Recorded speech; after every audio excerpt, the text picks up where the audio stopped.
राहुल जी। राधे राधे महाराज जी। महाराज जी, अच्छे लोगों को शारीरिक परेशानियां ज्यादा क्यों होती हैं बुरे लोगों के मुताबिक देखा जाए तो? नहीं, ऐसा कुछ ये कोई विधान थोड़ी है। आप पूरी सृष्टि के फाइनल विधान को देख पा रहे हैं क्या? आप कुछ व्यक्तियों को ऐसे देखते हैं तो इसलिए आपको ऐसा लगता है बकाया है।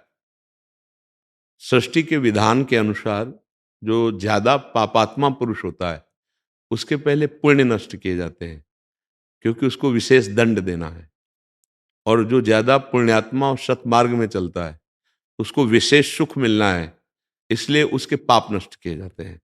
तो जब वो सत्कर्म परायण दृढ़ निष्ठा वाला होता है, धर्म से चलने वाला, तो उसके पाप नष्ट किए जाते हैं जो पूर्व के जमा है। तो नष्ट करने के लिए वो फटाफट आते हैं। अब उसको दिखाई देता है कि बहुत धर्म से चल रहा है, बड़ा कष्ट भोग रहा है, और एक पाप कर्म कर रहा है, तो उसके पुण्य नष्ट किए जाते हैं। तो उस पाप कर्म को करते हुए भी वो फला फूला और बड़ा सुखी दिखाई दे रहा है, लेकिन उसके पुण्य नष्ट हो रहे हैं। जिस समय उसके वो पुण्य नष्ट हुए और वर्तमान का पाप और जमा हुआ संचित पाप दोनों मिलेंगे, तो जैसे बम ब्लास्ट हो जाता है ना, सब विध्वंस हो जाता है, वैसे सर्वनाश हो जाता है। पापाचरण करने वाला सुखी रहेगा ऐसा तो नहीं। एक समय होता है जब पुण्य उसके काम करते हैं। रावण चलता था, भुजा ठोक देता था तो लोकपाल भयभीत हो जाते थे। और एक समय बंदर उसकी खोपड़ी को ऐसे फुटबॉल की तरह लात मारते थे। नहीं मारते?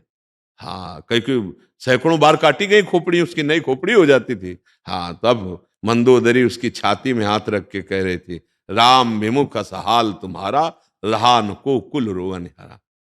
ये पक्का समझ लीजिए कि धर्म करने वाला कुछ समय के लिए दुखी दिखाई देगा क्योंकि उसके पाप नष्ट हो रहे हैं, लेकिन वो परम सुखी होगा। जैसे धर्मराज युधिष्ठिर, 12 वर्ष का वनवास, 1 वर्ष का अज्ञातवास, द्रौपदी के साथ ऐसा बर्ताव, लेकिन सिंहासन पर चक्रवर्ती सम्राट पद पर कौन बैठा? युधिष्ठिर जी। और सर्वनाश किनका हुआ? दुर्योधन का। कुछ समय के लिए फूले फले दिखाई देते हैं, परिणाम सर्वनाशी होगा। अधर्मी कभी सुखी और शांत नहीं हो सकता, और धर्मात्मा कभी दुखी और अशांत नहीं हो सकता। ये बात समझ लीजिए। थोड़े दिन के लिए दिखाई दे। एक उदाहरण, ऐसे ग्रामीण उदाहरण में, दो मित्र थे, स्कूल में पढ़ते थे। एक के आचरण बिगड़े, बहुत बुरा बन गया, शराब पीना, व्यभिचार करना, जुआ खेलना। धनी घर का बालक था, और वो एक गरीब घर का बालक था। तो गंगा स्नान करना, नाम जप करना, संतों की सेवा करना, सत्शास्त्रों का स्वाध्याय करना, ऐसा विचार। अब वो धीरे धीरे दोनों का भाव अलग होने के कारण मित्रता हट गई। कुछ वर्षों बाद जब वो जवान होकर गंगा स्नान करके आ रहा था, तो उसके पैर में खजूर का कांटा लगा।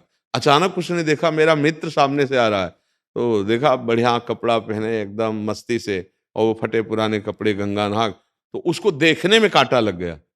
खजूर का कांटा बहुत बड़ा होता है। अब मतलब अब वो बैठ गया, राम राम राम, कृष्ण कृष्ण कृष्ण ऐसे बोलने। वो नजदीक आया, बूट पहने हुए एकदम फिट ऐसे। मैंने कहा था तुमसे बंद करे सब नाटक, कुछ नहीं, देख मैं मौज मस्ती से। और अचानक वो आगे बढ़ा, तो उसको एक पैसे की थैली मिल गई। उस समय स्वर्ण की असरफियां चल। उसने दिखाया, देख तेरे कांटा लगा खजूर का और मुझे पैसा मिला। कुछ नहीं इनमें, कुछ नहीं, सब ड्रामा है।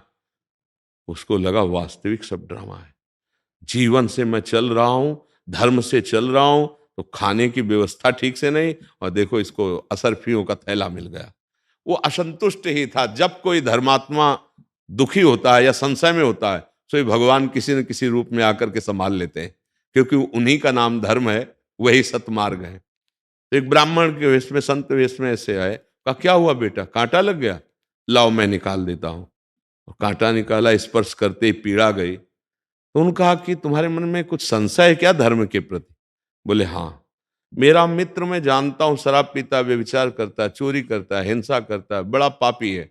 उसको असरफी मिली, और मैं नाम जप करता हूं, भगवान का आश्रय लिए हूं, गंगा स्नान कर, मुझे खजूर का कांटा लगा इतना बड़ा, और घर की परिस्थिति ठीक नहीं।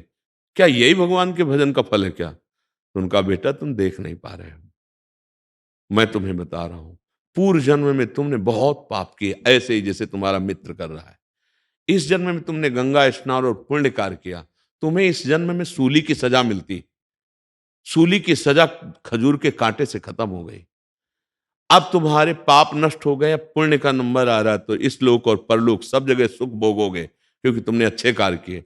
और ये पूर्व जन्म में पुण्य किया था, इस जन्म में पाप किया, इसको राजा बनना था, तो ये भोग प्राप्त करके एक थैली ये असरफी, और जिस दिन ये सब खर्चा हो गई असरफी, उस दिन उसके पुण्य नष्ट हो जाएंगे। अब ये वर्तमान का पाप और पूर्व का पाप मिलकर इसको नष्ट कर देगा।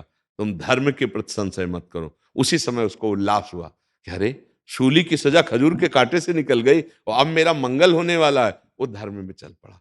अगर सत्संग ना मिले तो सबको ऐसा भ्रम हो जाता है कि अच्छे कर्म करने वाले को दुख मिलता है क्या। जैसे साधु महात्माओं को देखो कि अपने जीवन को भगवान में लगाए और बड़े कष्ट में जीवन व्यतीत होते हैं, और ऐसे शराब पीते हैं, दुनिया का मांस खाते हैं, दुनिया का नौटंकी नाटक करते हैं, और कहीं उनको जुकाम भी नहीं है, खूब ऐसे चौड़ी छाती करके। ये प्रगट का वर्तमान की खेती है। पूर्व की खेती में हमने कुछ बोया था, उसको इस समय काट रहे हैं, और ये जो फसल है वो जो आएगी वो बहुत अच्छी आएगी।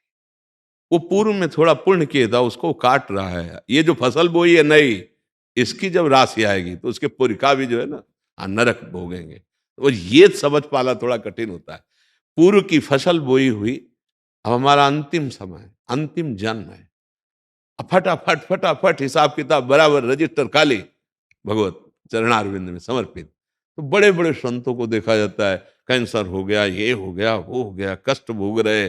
और पापियों को देखा है, चटपट चले गए, कोई मतलब ही नहीं, कोई कष्ट ही नहीं उनको हुआ।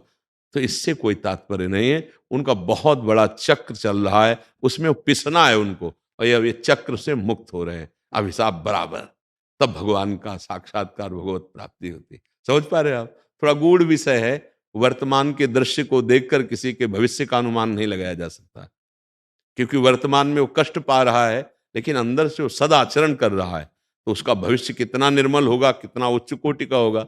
हम वर्तमान में पाप कर रहा है, बड़ा शुभ दिखाई दे रहा है, बड़ा सुखी दिखाई दे रहा है, तो अनुमान लगाना कठिन हो जाएगा कि ये तो पापाचरण कर रहा है। तो फिर वर्तमान की क्रियाओं का फल क्या होता है, लग जाएगा ना संशय कि वो माला चला रहा है और ये गंदा आचरण कर रहा है, ये सुखी दिखाई दे रहा है और वो दुखी दिखाई दे रहा है। तो वर्तमान की क्रिया का परिणाम जो भविष्य में होने वाला है, उसका अनुमान नहीं लगाया जा सकता।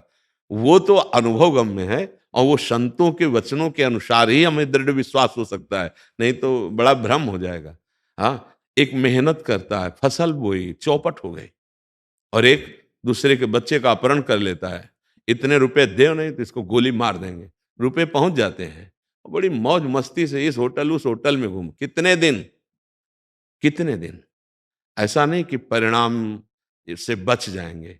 परिणाम यहाँ का तो ब्याज होगा, मूल भोगना पड़ेगा, नरक, और फिर अन्य नीच योनियों में जाना पड़ेगा।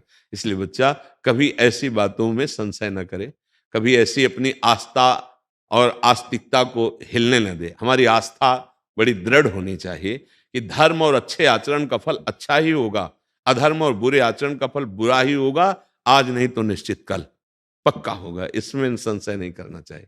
समझ पा रहे हैं आप जी?